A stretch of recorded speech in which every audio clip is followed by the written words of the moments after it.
Amir Avtosavdoning bugungi mehmoni Chang'an avtomobili 2014-yil 349 ming kilometr masofani bosib o'tgan. Ukalar, haqiqiy pul topar mashinalardan bittasi bo'lib qoldi. Qisqa muddat ichida bizni o'zbek xalqimiz ishonchini oqladi va ishonchini qozongan mashina deb xohlamasdan ayta olamiz.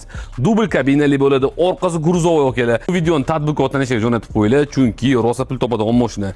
Xo'p, mashina kraska holatlarga keldi bo'lmasa 30-35 va atrofda kraskalar bor ekan, texnik holatlar hech qanaqa muammolar yo'q.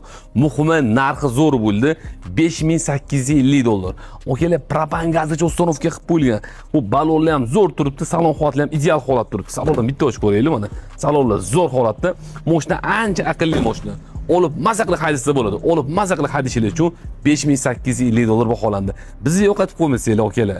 Bizda Gruzovoy ham chiqadi, Lexkovoy ham chiqadi. O'zingizlar xohlagan mashinani, o'zingizlar xohlagandan ham arzonroqqa sotib olish imkoniyati faqat Amir Avtosavdoda bo'ladi. Vaqtingizga rozi bo'lasizlar, hammaga rahmat.